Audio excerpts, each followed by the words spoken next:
अस्सलामुअलैकुम, मैं हूं मुबशर चौधरी और आप देख रहे हैं MK Smart Solution. MK Smart Solution is a domain of chemistry. Here, our training program will clear your concepts from beginners to expert level.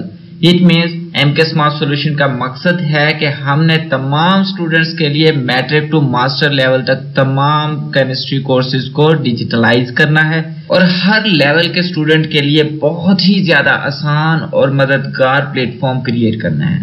चलिए अब देखते हैं आज का टॉपिक। अब बात करते हैं प्रॉपर्टीज ऑफ वाटर, मतलब कि पानी की तमाम खुसूसियत को हम यहाँ पे डिस्कस करेंगे इस टॉपिक में। सबसे पहले बात करते हैं कंपोजिशन ऑफ वाटर, मतलब कि पानी की कंपोजिशन क्या है। Water is a try atomic molecule, मतलब हमने ट्राई एटॉमिक मॉलिक्यूल को जानते हैं, डिफाइन कर चुके हैं कि ऐसा मॉलिक्यूल जो 3 एटम्स पे कंसिस्ट करता है। हमने कहा है water is an try atomic molecule, पानी के अंदर 3 एटम्स पाए जा रहे होते हैं जिसके मिलने से एक कंपाउंड बनता है जिसे हम वाटर कहते हैं। 1 atom of the oxygen combined with the 2 atom of hydrogens to form the single water molecule. हम कह सकते हैं कि यहाँ पे वाटर मॉलिक्यूल की एक सिंगल स्पीशी में एक एटम ऑक्सीजन का होता है और 2 एटम हाइड्रोजन के होते हैं, जो मिलने के बाद एक सिंगल स्पीशी, एक सिंगल मॉलिक्यूल बना लेते हैं, जिसे हम वाटर कहते हैं। इन द केमिकल इक्वेशन हम कह सकते हैं यहाँ हमारे पास 2 एटम है हाइड्रोजन के और एक एटम है हमारे पास ऑक्सीजन का। ये जब इंटरकेमिकल बॉन्डिंग शो कर रहे होते हैं उसके रिजल्ट में ये एक मॉलिक्यूल, एक स्पीशीज जनरेट कर देते हैं जिसे H2O कहा जाता है, जिसे हम वाटर के नाम से जानते हैं। H2O is the chemical name of water. अब डिस्कस करते हैं structure of water. Structure of water में सबसे पहले बात करते हैं water molecule has a polar structure, मतलब पोलर स्ट्रक्चर क्या होता है। देखें एक वाटर मॉलिक्यूल है, पोलर स्ट्रक्चर यहाँ पोल से रिप्रेजेंट कर लेते हैं। देखें ये वाटर मॉलिक्यूल का जो स्ट्रक्चर है ये पोलर होता है, एक साइड पे पॉजिटिव चार्ज होता है, दूसरी साइड पे नेगेटिव चार्ज होता है, तो दोनों चार्जेस कोलैबोरेट करते हैं और एक स्ट्रक्चर बना लेते हैं जिसे हम पोलर स्ट्रक्चर कहते हैं। ओवरऑल द स्पीशी हम कह सकते हैं वाटर मॉलिक्यूल कहते हैं। The electronegativity difference between the atom of hydrogen and oxygen make it polar in behaviour, मतलब इलेक्ट्रोनेगेटिविटी के बेस पे ही हम एलिमेंट्स को पॉजिटिव या नेगेटिव डिक्लेयर करते हैं।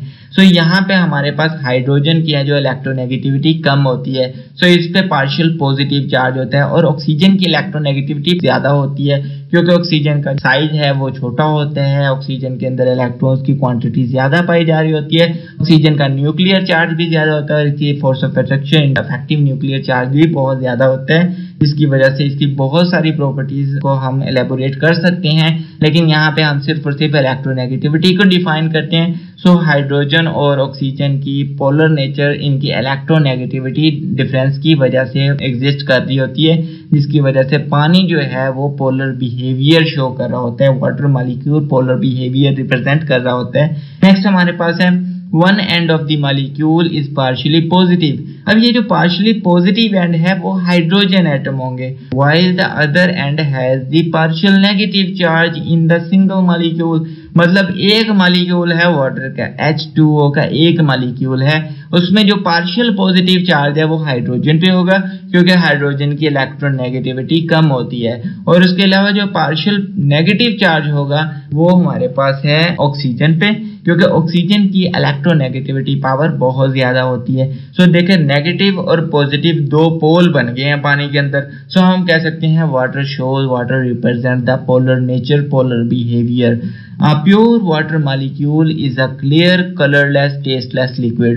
हम कह सकते हैं जो प्योर फॉर्म होती है ना, 100% प्योर फॉर्म होती है जो पानी की, वो कलरलेस होती है, उसका कोई रंग नहीं होता, क्लियर होता है, बिल्कुल शफाफ होता है। एटलीस्ट हम कह सकते हैं वो टेस्टलेस होता है, मतलब वो जायका भी उसका कोई जायका ही नहीं होता, ना मीठा ना खट्टा, कोई ना सोर, कोई जायका ही नहीं होता है जो प्योर वाटर होता है। अब जो पानी हम घरों में इस्तेमाल करते हैं या जो पानी हम पीने के लिए इस्तेमाल करते हैं, देखिए वो प्योर वाटर नहीं होता, उसमें कुछ ना कुछ कंसंट्रेशन साल्ट्स की पाई जा रही होती है। लेकिन हम 100% प्योर वाटर की बात करें तो यहाँ पे हम डिस्टिल वाटर की बात कर लेते हैं, या फिर वो जो पानी एसी से रिमूव हो रहा होता है, निकल रहा होता है, उसको भी हम प्योर वाटर कह सकते हैं। वो भी इतनी हद तक प्योर नहीं होता, लेकिन हम उसे ओवरऑल ऐसी एक कंसेप्ट बनाने के लिए हम कह सकते हैं जो पानी एसी से निकल रहा है वो प्योर वाटर है। दूसरे लफ्जों में अगर हम प्योर वाटर को डिफाइन करने की कोशिश करें तो एक्सपेरिमेंटल पॉइंट ऑफ व्यू में जो लेबोरेटरीज में पानी इस्तेमाल करते हैं वो प्योर वाटर होता है। नेक्स्ट अब बात करते हैं फिजिकल प्रॉपर्टीज ऑफ वाटर। पानी की फिजिकल प्रॉपर्टीज क्या होती हैं? ठीक है, पहले हमने बात की है कंपोजिशन ऑफ वाटर, मतलब कि पानी बना कैसे है। 2 हाइड्रोजन एटम और 1 ऑक्सीजन एटम ने मिलकर पानी का स्ट्रक्चर बनाया है। लेकिन फिर हमने बात की स्ट्रक्चर ऑफ वाटर मॉलिक्यूल, कि वाटर मॉलिक्यूल का स्ट्रक्चर कैसा होता है, उसकी इलेक्ट्रोनेगेटिविटी डिफरेंस क्या है, उसे पोलर क्यों कहा जाता है, वो पॉइंट हमने वहां पे डिस्कस कर लिया। अब यहाँ पे बात करते हैं फिजिकल प्रॉपर्टीज ऑफ वाटर। पानी की जो फिजिकल प्रॉपर्टीज होती हैं, फिजिकल खुसूसियात जो होती हैं, उन्हें डिस्कस करना है वन बाय वन।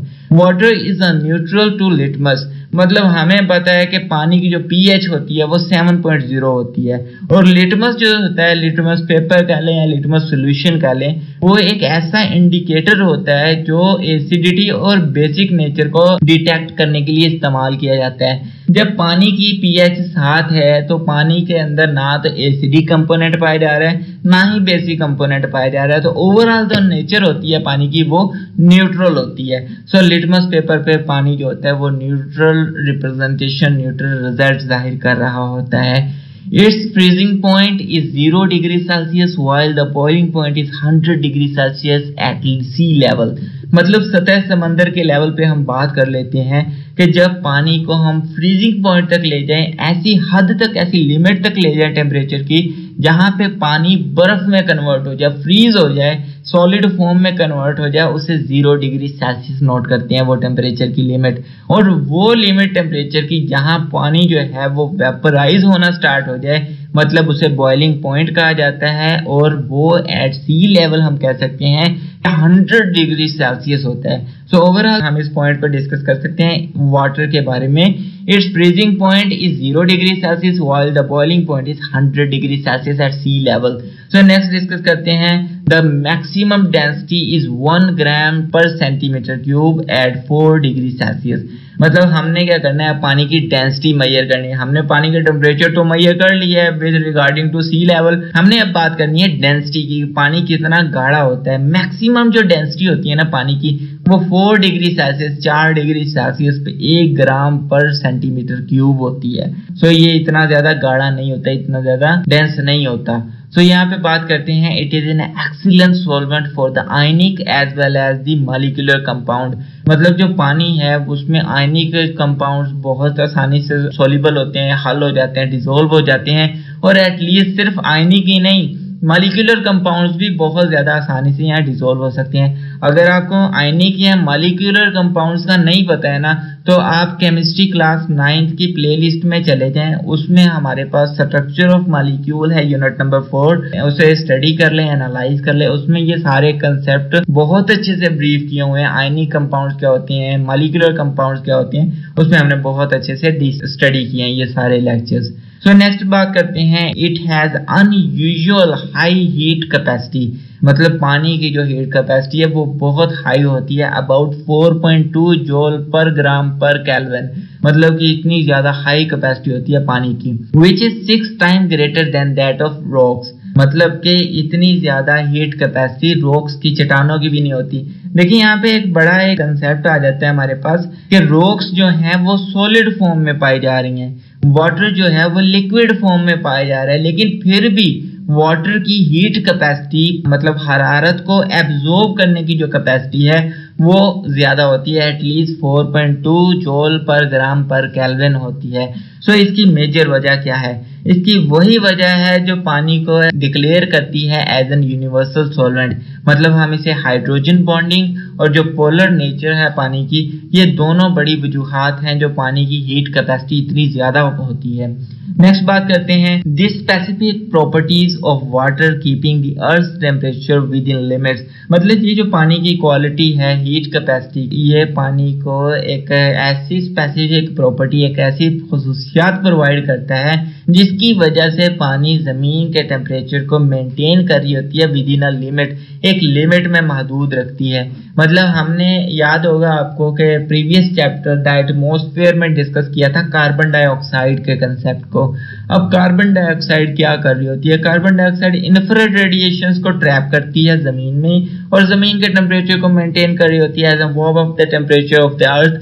सो हम कह सकते हैं वो एक और लेयर लेकिन पानी भी बिल्कुल उसी सेंस में काम कर रहा होता है, but it work to support the aquatic life. मतलब कि पानी जो है आबी जिंदगी को सपोर्ट करने के लिए ऐसी प्रॉपर्टीज को यूज कर रहा होता है या जाहिर कर रहा होता है। सो हम ओवरऑल बात करते हैं the specific property of water keeping the earth temperature within limit. जमीन के टेम्परेचर को एक लिमिट में रखता है, otherwise the day time temperature would have too high to bear and the night time temperature would have been too low to freeze everything. मतलब हम overall कह सकते हैं कि अगर पानी की ये खासियत न होती, मतलब हीट कैपेसिटी की खसूसियत नहीं होती पानी में, तो जो ज़मीन का टेम्परेचर है वो दिन के वक्त इतना हाई होता है कि बर्दाश्त से बाहर हो जाता, और रात के वक्त इतना लो होता है कि हर चीज़ फ्रीज हो जाती, हर चीज़ बर्फ बन जाती।